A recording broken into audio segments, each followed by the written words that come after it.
Hello, everybody. Thank you so much for joining us for MC On Air, the podcast from Mud Creek Baptist Church. We have a very special episode with two first-time guests, and we're highlighting a very special ministry here at Mud Creek, so stick around.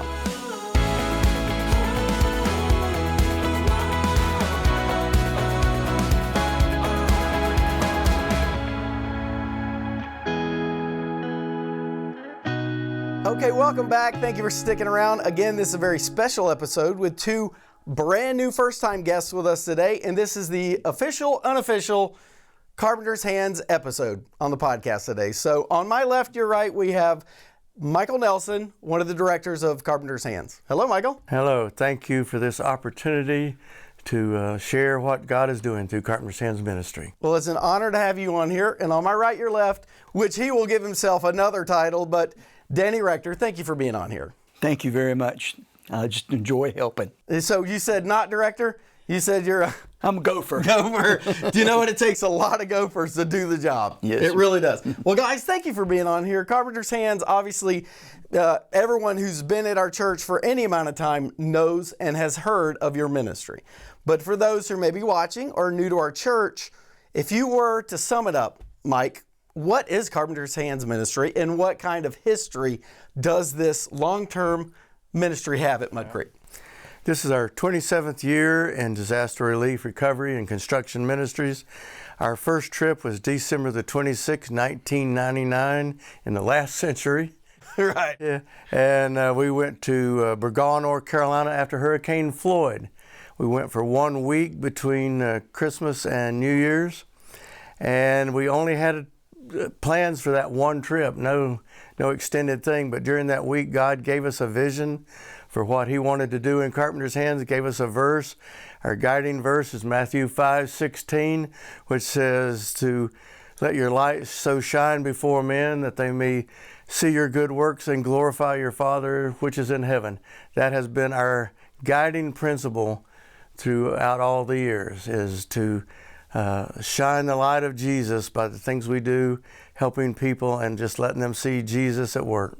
So, Mike, it sounds like it started many decades ago. Yes. Most of the time when there are ministries that are formed in a church, pastors or staff are a part of kind of being in charge of doing that. But that's not what Carpenter's Hands was. It was just a group of, church members that had these skills and had these trades and said, there's something that we can do as a ministry. Kind of tell how that started out.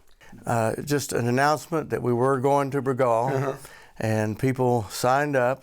We had people who were skilled and unskilled. Right. That's the beauty of this ministry.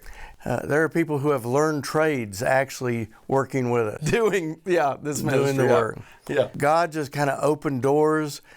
People started donating equipment to us, right, and just helping us follow what God has led us to do.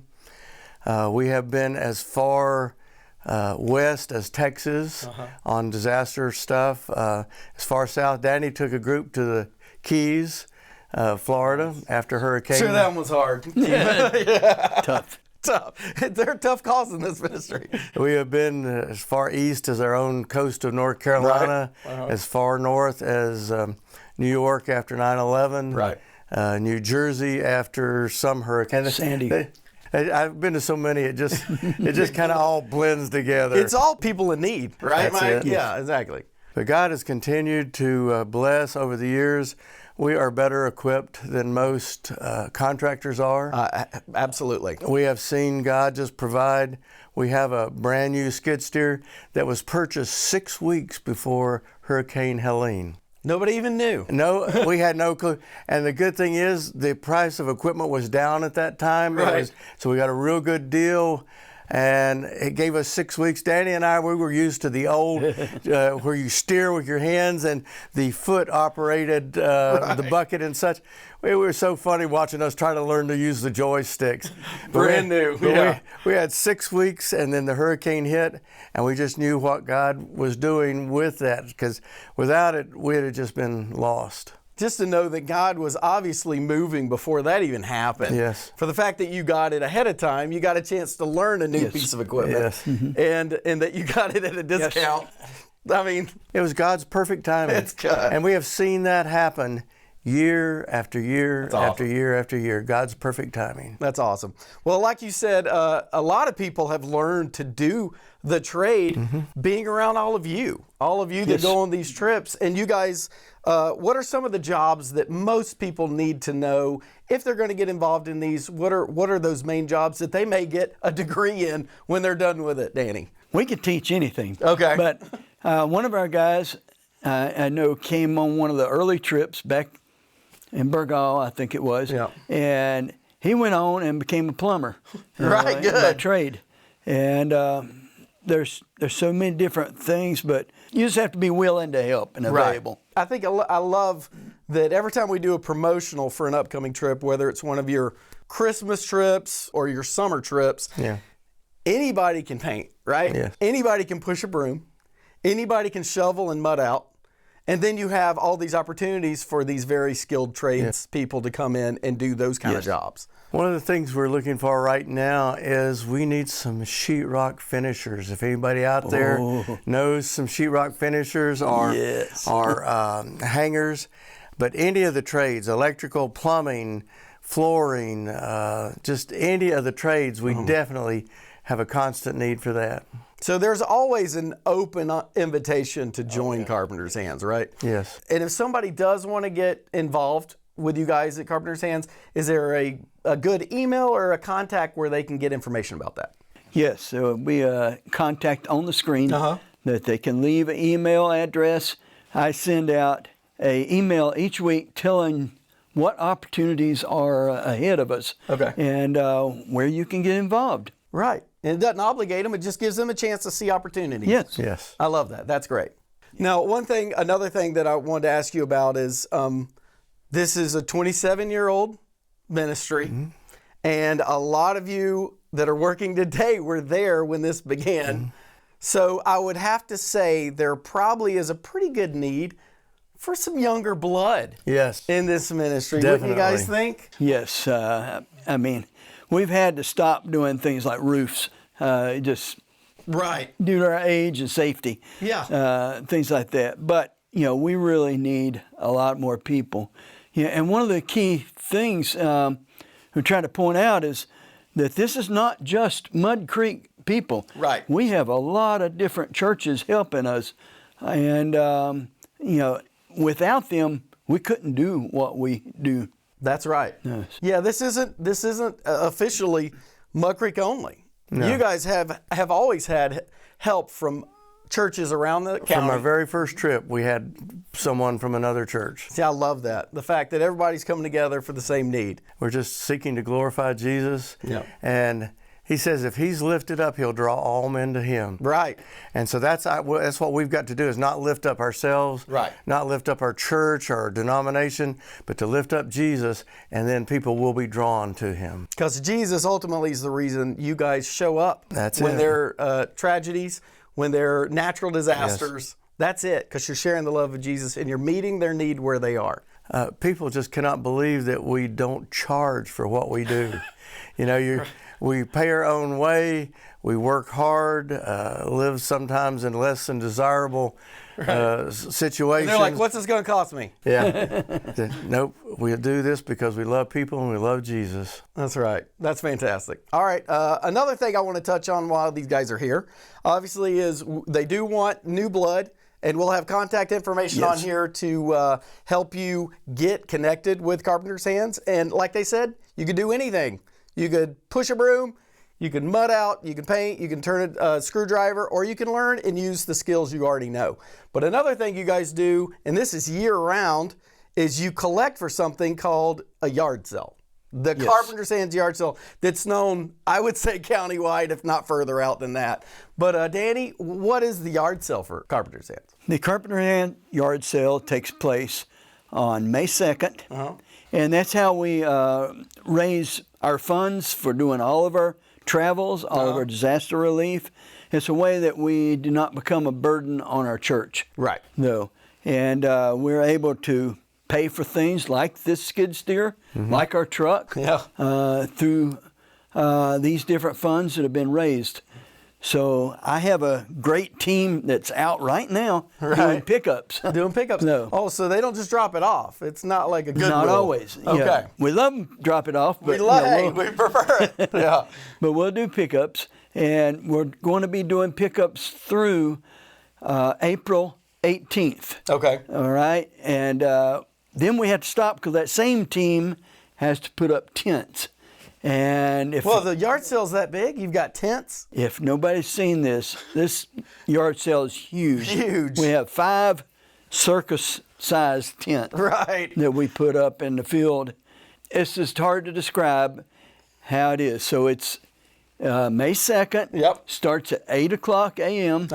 Goes to 3 o'clock in the afternoon. Excellent. No, so everything is priced to go. Now it's not just one day, is it? And we have that one day, and then the following week, 90% off. So Saturday, the following the night Saturday is 90% off. Yes.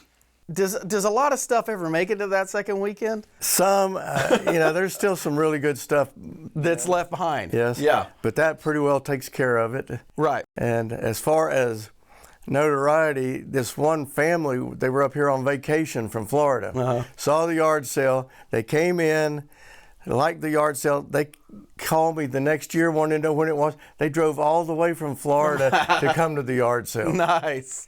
That's amazing. That is good. Well, if you guys are collecting this, you're collecting stuff year round. Am I Yes. right? Yes. What do you guys do with it before the yard sale in May? Mission Impact Center that we, it's a big warehouse basically. Right. And so we bring items in, my team does, or people that drop off. Right. Then we have another pricing team. Miss Sybil Freeman runs that team. And it's mostly ladies. There's several gentlemen that help with that. Right. And they're probably 25 to 30 of them. They'll come in here on Monday evenings. They pick different days. Right. And they'll clean everything, check everything, price it, and then it gets stored, though. And it's ready for us to start pulling out on April 20th. After we put the tents up, we'll start pulling everything out. Right. So you're saying up to 30 people are volunteering to do this? Oh, yeah.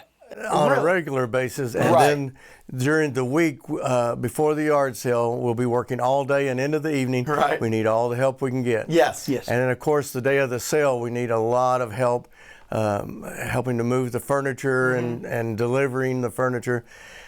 And another thing, as far as the yard sale goes, we are looking for some large ticket items like cars and trucks, What? boats. We've had And you've RVs. had these things in the We've past. had RVs. We've had motorcycles. Last year we had a drag racer.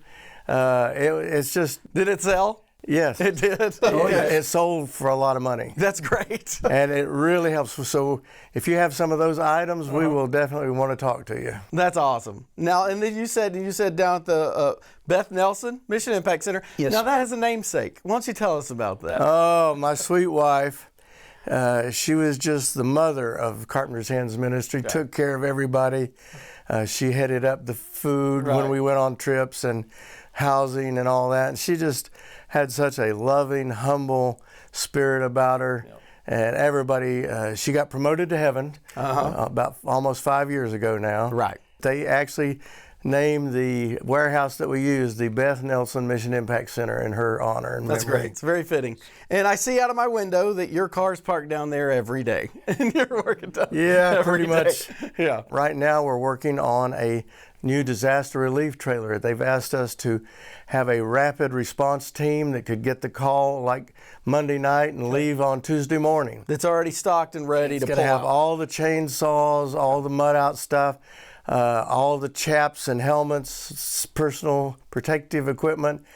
All we have to do is back up, hook up, and take off. So, and you touched on this too. You guys don't just kick into gear for natural disasters. No. You guys still have like little regional and local Yes. projects that you guys do, right, Danny? We have several different things. We have local projects that are going on. Right.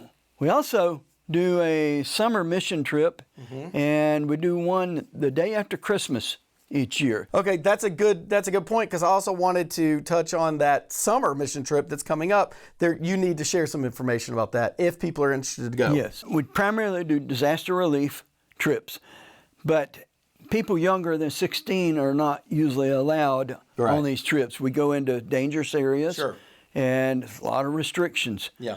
And we got to thinking about, we want some way to be able to share with our families the blessings that we get doing these trips. Okay, in 2002, we went on our first summer mission trip to Alaska. And we were able to take our families. They're able to get involved. We go for 3 weeks, and we've continued doing this. This year, we'll be going to Benton, Vermont. Okay. And we've been up there. This will be the 9th time we've been to Benton, Vermont. And we're helping with a high school named Grace Christian School. And we're also helping with Northeastern Baptist College. Okay. So we're doing construction, and we're doing evangelical outreach too. Right. Would welcome anybody. The dates this year will be June 21st through July 8th. Okay. We go for a 3-week period. You can go for 1 week, 2 weeks, or all 3. Love to have you come. And that is like you said, a perfect first-time family mission trip. Yes. Right? Yes. We stay at Grace Christian School, and they have classrooms, and so each family stays in a classroom. Okay. They're able to have their own room, and we have some of the finest cooking you'll ever have. I don't doubt that. I don't doubt. That's fantastic. We've heard a lot, even our families on staff that make this summer mission trip their family mission trip. They love doing it. We have a lot of great feedback from that. For anybody involved, and it doesn't have to be Mud Creek. Anybody that's watching from other churches, we would love to do that. You're going to get a chance to work, to be together as a family, and to share Jesus with people in Vermont. Yes. Well, I thank you guys. You did a great job. And we just appreciate the opportunity to lift up Jesus. And that's the point of it, Carpenter's Hands. If you want to know more about Carpenter's Hands or how to get involved with the ministry, follow the information on the bottom of the screen. As always, thank you for watching. Leave comments. See you Sunday. God bless you.